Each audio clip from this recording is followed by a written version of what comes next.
In this episode of the podcast, Gareth Jones goes to the Peterson Automotive Museum in Los Angeles, California.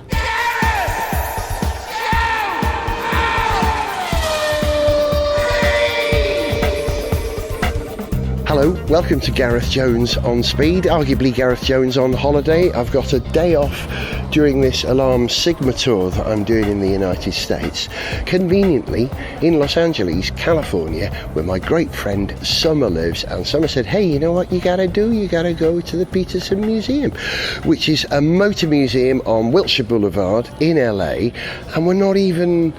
Well, we've paid, we haven't even gone through into the museum proper yet, but the exhibition on the outside is gorgeous. And why am I not surprised you're drawn to the Mustang, Summer? That's my favorite car. I'm a pony girl. You used to have was it a 70 or 71? 69. Yes. With a registration plate? Fab gear. Yep. How cool is that? A Beatles number plate on a red Mustang. No wonder Summer and I are mates. But this is one of the uncool Mustangs. This was the Mustang 2, which is about the only unhip period for the Ford Mustang. It was based on, I think, the same platform as the Pinto, but then it became ultra cool by appearing in Guardians of the Galaxy Volume 2. Amazing. Same thing happened for the AMC Pacer. That was dreadfully uncool. Correct. Until it appeared in oh God, I forgot what they're called. The guys who lived in the basement. The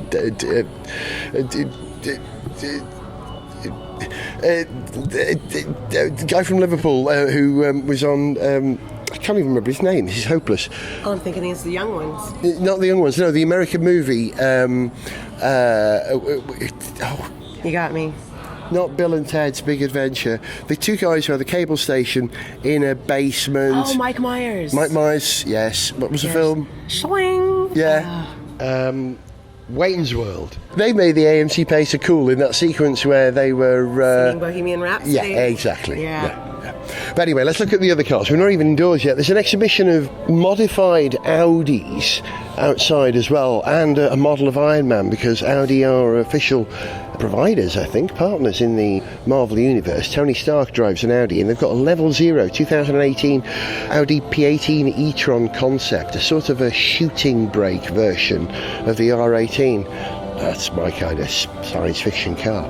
But let's go in, Summer, because this museum has an extraordinary collection. But did you know they've got a special on today? It's the biggest exhibition of vehicles from science fiction movies. That's what we're seeing right now all around, even outside of the museum. Oh yeah, they had that thing from Prometheus outside as well, didn't right. they? And the Jurassic Park Ford Explorer. And there was a Dodge police car from one of the Batman movies as well. And this tickles me. I was just telling Summer, there's a car parked right by where you pay to go through. It's a Lexus LC 500, like the one I was driving, although this is the V8, I had the hybrid. And it's been torn to ribbons. You know why? Because it was in the film Black Panther. Yeah. This is the one from the movie, and there's a chase sequence in it, and it's got claw marks through the bodywork. It looks painful, doesn't it? Painful. Okay, 3 more cars on display at the end. One is, what's this? Oh, the 2054 Lexus Roadster, driven in the movie Minority Report. That is something cute, isn't it? I like a Lexus. Oh, it's beautiful. That's the nicest Lexus I've ever seen. It really is quite special, quite sci-fi. There's a tuk-tuk taxi from the Blade Runner 2049 movie here as well. That's the future of tuk-tuks. Look at the way it looks so distressed. You know, it looks like it's real, doesn't it? It doesn't look like a prop. Looks like a bin truck. It does look like a bin truck. Yes. And then the last vehicle, what's this? An ice cream van, a 2009 Autobot skids and mudflap. Oh, in Transformers, in Revenge of the Fallen from 2009. Deployed as patrol Autobots defending Earth from hidden Decepticons, squabbling twins, skids and mudflap take on the joint form of an old ice cream truck in Transformers Revenge of the Fallen. Cute. All right, should we go in? Let's do. I could spend all day talking about science fiction cars. I bet you could. 2 of your favorite things, I'll roll it into one. Oh, look, a natural transition. You go through first, Summer. A natural transition. The first thing you see on a plinth. Now, what would you call that, son? I would call that the car from, I can see a Michael J. Fox. Yeah. Back to the Future. Correct. Back to the Future? Yeah, good. Yeah. It is. Now, most people look at that and say, oh, it's the DeLorean from Back to the Future. But it's actually a DeLorean DMC-12 if you're being really nitpicky.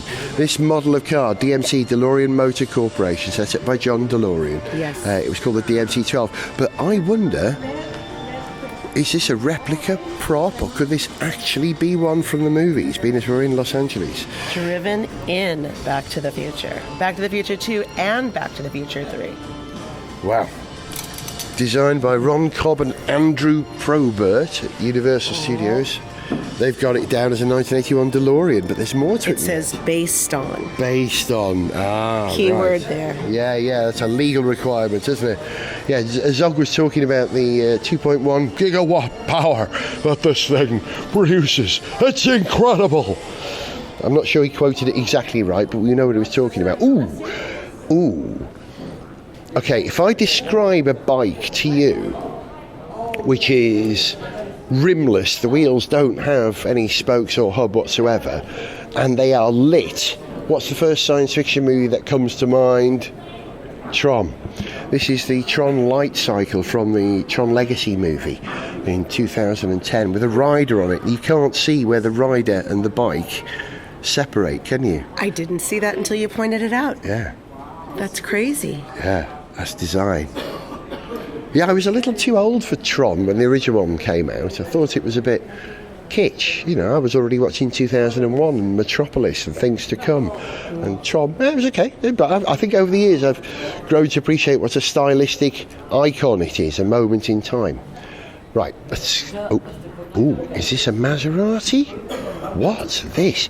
There's an orange, late 60s, early 70s rear end. Oh, is it a Nova? It's a 1969 M505 Adams Brothers Probe 16 from Clockwork Orange. Wow, I wasn't expecting to see that. This is in the epic back projection sequence where Malcolm McDowell and his gang, you're going to have my picture taken with this summer. Oh boy. Yeah, she's doing the photo. Where the gang who go around beating people up are sitting on the back of the thing, driving through the English countryside. There it is, there's the picture, there it is. Yeah. The Adams Probe. Let's find out about it. Stanley Kubrick's portrayal of near-future Britain, described in Anthony Burgess's 1962 novel A Clockwork Orange, required the construction of a nightmarish reality that was both familiar yet strangely distant. Seen through the eyes of the sociopath anti-hero Alex, Malcolm McDowell, and his band of droogs, the story follows their various acts of ultraviolence. Whilst committing their crimes, the gang employ the Durango 95, known in the real world as the Probe 16, a dramatic car that fits seamlessly into this exaggerated world. The Adams Probe 16 was created by Dennis and Peter Adams in '69 as an investigation into extremes of styling. The same year, the Adams brothers exhibited the Probe 16 at the London Motor Show, where it won a design award for the best British styling exercise as an example of extreme and definitely British styling. The rare Probe 16 reflects the uncanny world of an ultra-violent Britain established in the film's dystopian vision of the future. That car now forever tainted with violence. Imagine being a car that has that connection with Clockwork Orange, you know, not the beautiful, clean, futuristic world of current sci-fi. Oh, okay, here's one for Star Wars fans. We've got to do this, haven't we? I'm no Star Wars expert, but even I think I could recognise this. This is the Sorosub X-34 Land Speeder, which appeared in A New Hope in 1977. Star Wars 4, is that what it is in the end? Yeah, the car which seems to float across the desert. It says, despite its brief appearance in the first Star Wars film, the X-34 is a vital plot device. In addition to its supporting the narrative, introducing the film's main characters, it's used to create a compelling depiction of travelling through the desert. Originally developed from a Bond bug, now I didn't know that, a British three-wheeler car from the 1970s, a number of tricks were employed to achieve the hovering illusion, including a large side-mounted jib and angled mirrors affixed to the undercarriage to hide the wheels. That's how they did it. It's all done with mirrors. I didn't realise it's a Bond bug underneath, but looking at it here, you can see, the two rear wheels and a single nose wheel. Gosh, you wouldn't want to roll that, would you? Right, well, this is a Mad Max car, I think, Summer, isn't it, this? Definitely looks that way. Have you seen the new one? That's what it's the from. Nux car, driven by Mad Max in Fury Road 2015, based on a 1934 Chevrolet 5-window coupe. Lots of extra exhaust, lots of pointless lighting up things sticking out of it. Looks gorgeous, doesn't it? Looks kind of tiki. Yeah, it's got a bit of that to it. Yeah, definitely. There are some paintings on the wall behind the original concept art, I would imagine, that this car was built to. Ooh, and models. Ooh, I like a model. There's a, what would this, a 1/6 scale, is it perhaps? A model of the Damnation Alley lobby car, the Landmaster, from the movie Damnation Alley. I'll have to look that up. It was a radio controlled, it says remote controlled, but they mean radio controlled car that was used as a filming miniature, 1/12 scale. I like a model. They're just super toys, aren't they, models? I just miss making them. You used to make models? Oh, with my nephews, yes. Not the snap kind, the actual glue ones. Yeah, the real thing. Yeah, the real polystyrene thing. glue. Beautiful. I can smell the polystyrene glue thinking about it right now. Yeah, they've got a TV screen showing a scene from Mad Max. They've got, is this a Charger? Oh, okay, a Main Force Patrol Interceptor, 1973 Ford Falcon. I should have known that. That is dirty, isn't it? Have you ever seen a dirtier car than that? And mind you live in LA. I do, yes. I live in LA, and so the rust comes quite often because we're so close to the Pacific Ocean. But cars over here shine. I don't know if you realise that. You spend enough time in Britain. The sunshine here, no wonder you've got the movie industry here, because that glorious sunshine till early into the evening, it makes cars look more beautiful on the road here than they do in I have to Britain. agree with you there. Yeah, that sun bouncing off of a good paint job, there's nothing like it. Now then, I think this car we're standing in front of now has a British connection, if memory serves. It's a 2002 Cadillac Sienne concept, which was in the movie The Island as a Cadillac. Designed by Simon Cox, yes. I've interviewed Simon Cox. He used to be a designer at Lotus. He may... oh no, that's Simon Carr. No, Simon Cox is a British designer, but not the chap I was thinking of. What does it say? In the movie, the Lincoln Evade capture in Tom's 2009 Caddy, already a decade old within the narrative, so it's set in 2019, yeah? A dramatic concept vehicle built to celebrate the brand's 100th anniversary, Cadillac's 100th anniversary. Futuristic in appearance and excluding luxury, the Sienne fit neatly into the near-future world of wealth and of Tom's character. To ensure the safety of this one-off concept, a fully functioning replica of the Sienne was built by F-experts for filming. So not always real cars, replicas. Of course, that's the movies, that's what they try to do. They make things look like reality that aren't. What you reading, Sam? I'm reading this one about the same car, correct? Just in a different way? Yeah. Oh, they're talking about the Speedster above it. This sort of flying motorcycle. It's like a jet ski that flies, isn't it? A cross between a jet ski and a Phantom for one person to straddle. That's in the same movie. Oh, no, it's in Black Wasp. Okay, hang on. The vehicle is called the Black Wasp. And It was ridden in The Island. in The Island, the same movie. Same film. Yeah. I haven't seen The Island, have I you? haven't either. Nice though. It really does look like a cross between a jet ski, a vacuum cleaner and a Phantom jet for one person. There's a couple more. Oh, this is another Lexus now. I'm trying to remember what movie this Lexus concept car was in. I've got Schwarzenegger in my mind. I could be wrong. Let's find out. Coming around the side. It's in Minority Report. It's a 2054 Lexus Coupe. We saw one a moment ago, didn't we, previously? Mm-hmm. In Minority Report. Yeah, really sci-fi. Yeah, they had one outside, the convertible version, That's didn't they? correct. This is the Coupe. This looks like an insect. Yeah, a car that looks like an insect. What's this? It's a Lexus. Hey, Lexus have got a positive program getting their cars in movies, haven't they? They certainly must do a lot of marketing for that. Yeah. Wow, I've just entered into... Oh, my trousers. I've just seen something glorious at the end. We'll come to that. But this is, again, the 2054 Lexus Maglev pod in Minority Report. So there you go, a magnetic levitation vehicle. 2 seats facing each other. Looks like an insect or a torpedo. Fair ding, tall, narrow wheels that probably don't work because it's maglev. It just floats. You'll know that car. Isn't that a Blade Runner police vehicle? Yes. I believe it is. 2019 LAPD police spinner in the original Blade Runner 1982 movie. Oh, I want to touch this. Oh, I don't think you can. No. That's what it's based on? A Volkswagen Super Beetle 1972. Really? Wow. Gene Winfield built this. After translating Meade's designs into technical drawings, Gene Winfield and his crew completely assembled 4 spinners for filming in under a month. They did it in under a month. Using Volkswagen Beetle platforms with air-cooled rear-mounted engines, Winfield was able to construct Meade's distinctive forward-thrusting wheel assembly. The spinner has since become an icon with sci-fi vehicles, has been referenced in several films, including Star Wars Episode 1, 2, The Fifth Element, and Back to the Future 2.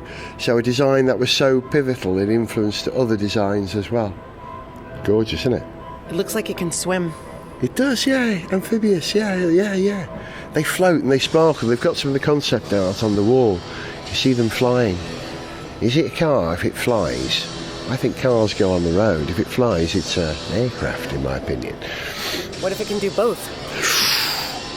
Then that's science fiction. I'll give you that, yeah. Okay, there's a Deckard sedan 2019 spinner again from Blade Runner, the original movie. Orange car that features in that classic sci-fi font for the number 56 on the side of the car. That's so 1970s, isn't it, there? Love it.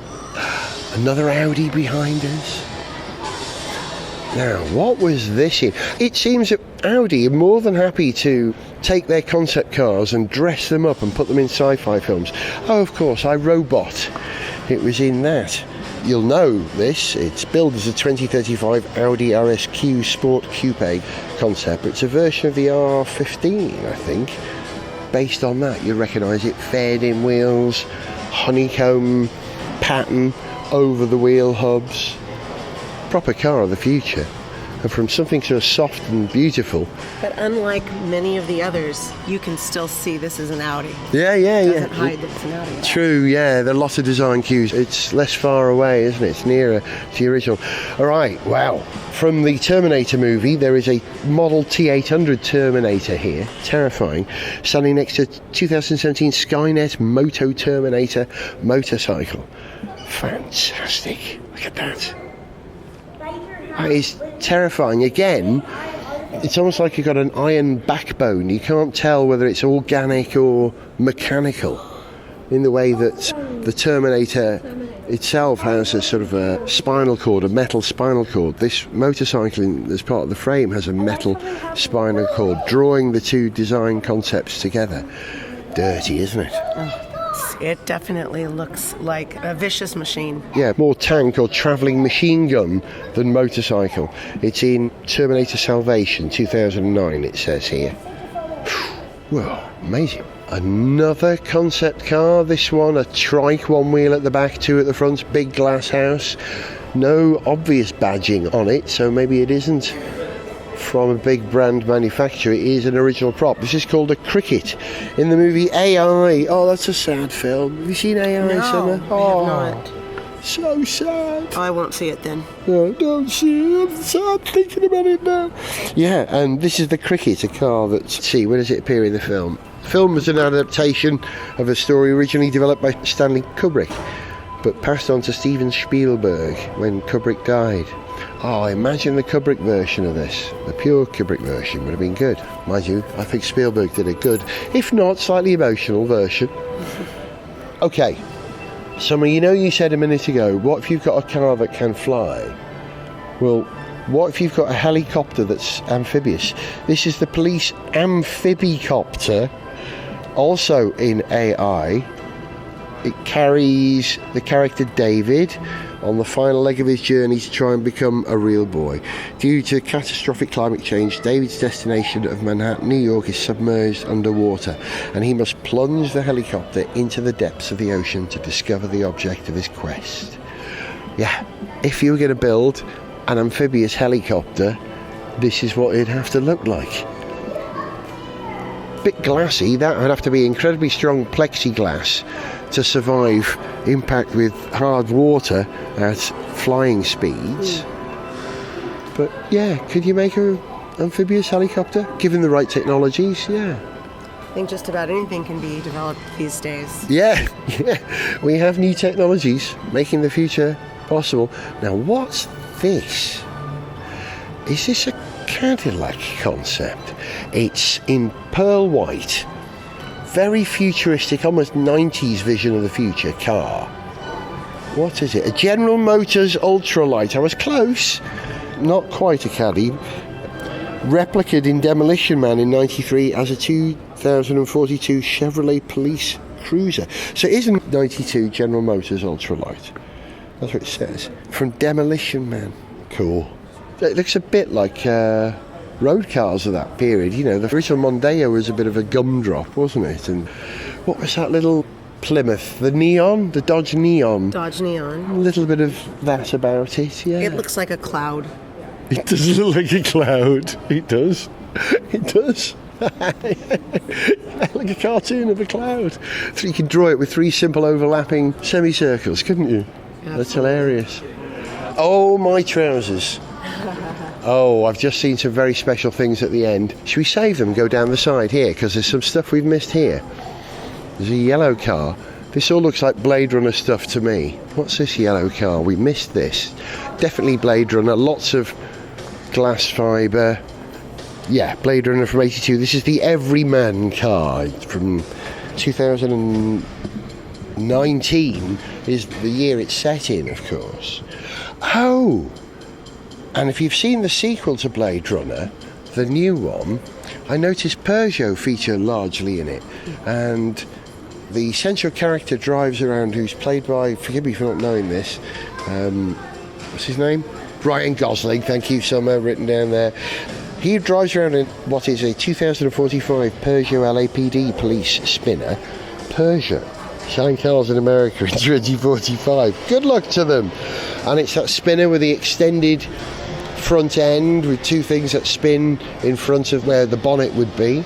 That give it that sort of distinctive Blade Runner stylistic connection. But it's a Peugeot. Can you buy a Peugeot in America these days? Do you know a Peugeot dealership? You can buy anything in America. And another spinner, what's this? Oh, there's some concept art on the wall. Lovely. This is the Loves spinner, again from Blade Runner 2049, the sequel. Brown. Brown is the colour of the future. Did you know that, Summer? Well, brown is beautiful. Jared Leto. Is it his car in the film? Jared Leto. He's the actor, right? Yes. I don't know the name, I'm afraid. I'm rubbish at this sort of thing. Ask me about cars. I don't know anything about actors' names. And there's a terrifying neo-military monster truck jeep gun-toting thing here as well.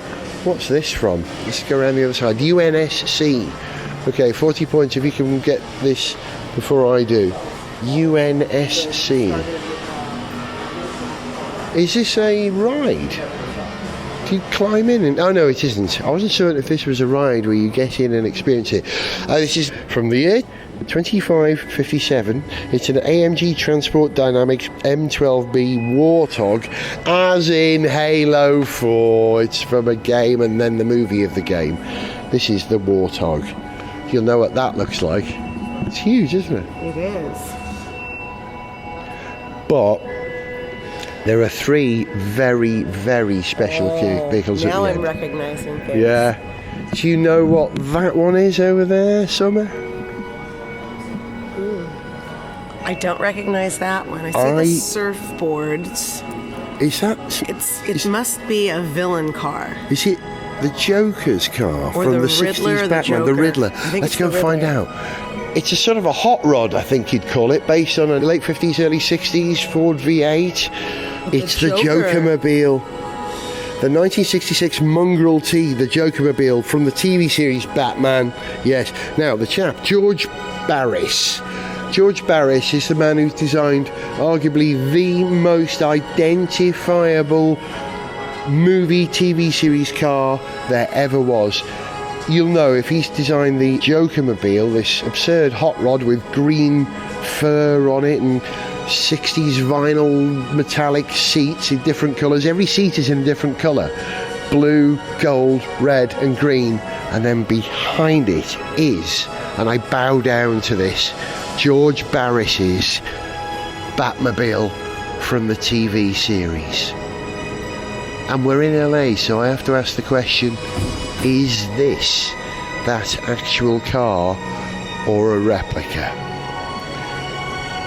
The 1966 Batmobile replica, it says. Fair enough. From the TV series Batman 66 to 68 and Batman the movie 1966, of which I watched when I was little. It was based, as I'm sure you know, on the Lincoln Futura, a Ford concept from 1955, I think. And George Barris painted it black, put the Bat logo on the side, gave it those three, are they missile launching hoses that stick up out of the back, lights on top like you get on an American police wagon, that radar or radio that would extend, the twin bubble cockpit. We all had these, didn't we? What a car. Someone's taking a picture of me with this car. It's a real highlight, this one. It's absolutely magnificent. Don't know if we can get the whole shot in. Possibly the most important, famous TV sci-fi car ever. And next to it is a car designed by, I think this was designed by Derek Meddings. Oh, the designer's credited as Fireball Tim Lawrence and Julian Cadlow. Okay, it's not the one I was thinking of. It's another Batmobile from Batman Returns and Batman 1989. Oh, hang on. I thought it was Derek Meddings who designed this car. It wasn't. It was probably built and engineered by Derek Meddings, but designed by Fireball Tim Lawrence and Julian Caldo. The builder, John Evans and Pinewood Studios. I'm pretty sure Derek Meddings had a lot to do with this. Derek Meddings did a lot of the Thunderbird stuff. Well, I can tell you something about Fireball Tim Lawrence. Fireball Tim Lawrence did the vinyl graphics for my 2005 Mini Cooper that were the notes to Beep Beep and Beep Beep Yeah, Drive My Car, my Fab Gear Mini, and I was his first music-themed Mini. No. Were you offered this at the dealership, or you went to a place who can customize your car? I went to his customization shop, which was in Culver City at the time. He had a barbecue for our Mini Cooper group, Southern California Mini Maniacs, and I saw some beautiful design work that he had done. And I said, I really like it was a checkerboard made out of the same kind of materials as they do for the window tinting. So it was about a 70% grade. And he said, you can like that, but you have to get a customization that represents you. And I went home and told my daughter, and she said, well, that's easy. Music notes of the Beatles. And he was doing a television show where he was in a contest with another, I think it was a Honda and a Ford, and they had to completely disassemble the cars and make police cars out of the cars. And he had, of course, the Mini. But he also needed to show people what he does inside his studio. So he called me up and said, how about if we do that? We'll use your car for the show, and I'll just charge you the cost of the vinyl, not the cost of installation, which was the only way on a teacher's salary I was able to have an original Fireball Mini. And your car appeared on TV in an episode? It did. Fantastic. The car that we drove here in today, it's a Cooper convertible, isn't it? It is a Cooper S, yeah, but Cooper S. This one I have now is the 2015. Right, not the one that was the 2005 beloved Lily. Little Lily. Yeah. Oh, hey, Summer loves her cars, so it's a pleasure to spend time in this museum. I think this is the re-engineered second version. I think there was an earlier version of this car that was Derek Meddings. I'm sure you guys can look it up for me. Now, hey, this is an old friend, this car. Well, it's not even a car, it's a motorcycle. It's the Bat Cycle from, is it Batman Returns? Dark Knight and The Dark Knight Rises. I've encountered this before at the British Grand Prix. There was some connection with Toyota, and so this was parked outside the Toyota Formula One team's vehicles in the paddock, and I've sat on it. Maybe another replica of this, who knows? It doesn't say replica here, does it? It says the real thing. The Bat Cycle, or the Bat Pod, actually, from The Dark Knight 2008 and The Dark Knight Rises 2012. And still, there is more. I thought we'd come to the end of it, but this is a great exhibition. Having adopted the fundamental principles of reductionism, designers Rem D. Koolhaas and Joey Reiter applied a minimalist approach to the look of conventional objects in independently conceived yet complementary ways. Oh, hang on, it's got very complicated. It's all under the headline Disruptors. So this is an art exhibition, an opportunity to create and then cater to a growing demand among enlightened, progressive consumers. Californians, you're enlightened and progressive, aren't you? For the sophistication of simplicity, Koolhaas and Reiter have eschewed a traditional design approach, and in doing so left themselves free to mould familiar objects in unexpected ways. It's going on a bit, this now, isn't it? Yeah, it's going on. Okay, I'm in a room with what? It's a nude. A nude, a United nude. I better explain what that could be. I'm in a room with 4 vehicles, a darkened room on display. The first one is a pyramidal car, I would say. It's all straight edges. A car reduced to its most simple definitions, I suppose. It's a wedge, like a slice of cheese. It looks rather like a Bond bug, if you know the Bond bug, but it's black. And also has a little bit of the, what's it called, the Ferrari Modular. There was a very progressive Ferrari car in the 70s that did something similar. Yeah, basically 1, 2, 3, 4 pieces of triangular plexiglass for the upper surface, and 1, 2, 3 for the lower body, 4 for the lower body. Fascinating. Reductionism. And a similar but slightly more complex thing, a low-res car sculpture, it says. So again, it's almost like looking at a wire model of a car with straight edges, made entirely with straight edges, no compound curves. It's when you first start drawing and you have to use your straight edge and connect all the lines. That would be the car you'd draw. Yeah, absolutely. Yeah, you'd practice perspective drawing this car, wouldn't you? Yeah. Oh, a buggy, a dirty buggy. It's black, shiny black, diamond black. Does diamond black exist as a thing? It does today. We're seeing it. Very purposeful. Imagine if the Ariel Atom was a truck or a Jeep. That same sort of exposed geodesic body frame that is the chassis that you hang everything off. 2 seats, vertical plexiglass transparent sides, vertical windshield. I'll say that rather than windscreen because we're in America. It's a minimalist super Jeep. It's called a reboot buggy, designed to explore a scenario in which a vehicle's most basic purpose ultimately determines its design. Joey Reiter, would you say that? Yeah. Intentionally excluded from the reboot buggy any non-essential amenities that modern manufacturers use to attract customers to their products. Exactly the same as the Ariel Atom. Strip it back, add lightness, as they say. Rebuild cars since 114. They're talking to us. Thought I knew a lot about cars. Building one from scratch is a totally different story. Oh, that's Mr. Reiter describing his work. There's a motorcycle here. Oh no, there's 3 other things here. What's this, Sam? Well, it looks like an extremely large tissue box, but I believe it is also a motor car. It looks like a matte black tissue box. It is just a low rectangle. It also looks like some type of music equipment. Yeah, it's got sort of handles in the side like you see in the side of bass bins when you lift them for transport. And it is a very minimalist exploration in what defines a car, and I guess it's drivable. It's a consumer car, is that right? Is that this one? The consumer car represents a radical rethinking of the economy car's relationship to the fundamentals of motoring. focusing on the drive as a transformative experience that combines both performance and attitude. The car's meant to reconnect the concept of an economy car with a lost sense of inspiration and wonder.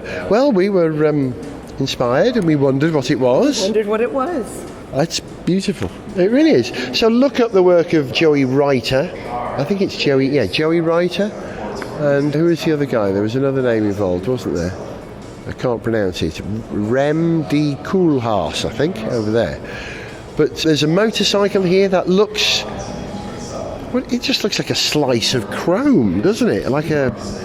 It almost looks like a toaster. Yeah, and very Put your narrow bread right toaster. there. Yeah. Goes down. Straight edges, not quite 90 degrees. What a fascinating piece. It's called the Moto Undone, Motoundone, from 2011. I think that would be rideable, but how practical, I don't know. I think you would burn your legs. It would get hot. The chrome would reflect the sun of Southern California. Less of a problem in Britain. Less of a problem. But it would get dirty and muddy then. It's absolutely highly polished chrome, like the side of a classic toaster, or a nice coffee machine. And the last...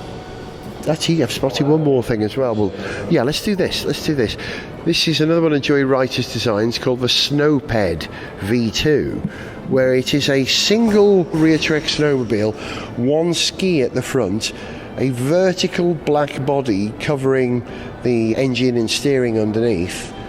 Minimalist. Very nice. It's the most attractive of all of these types of motorcycles. Yeah. Right? Fascinating.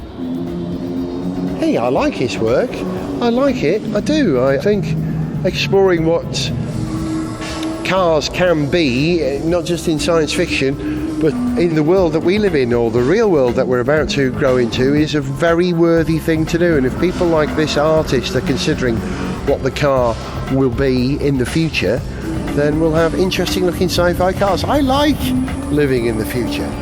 It's nice here.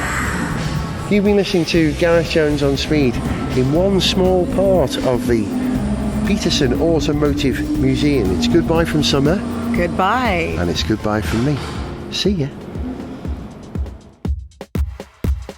To send us an email, see pictures, get song lyrics, join our Facebook fan site, follow us on Twitter, or to find out about sponsorship opportunities, go to garethjones.tv. Gareth Jones on Speed is made in London by Whiz Bang. Gareth Jones on Speed!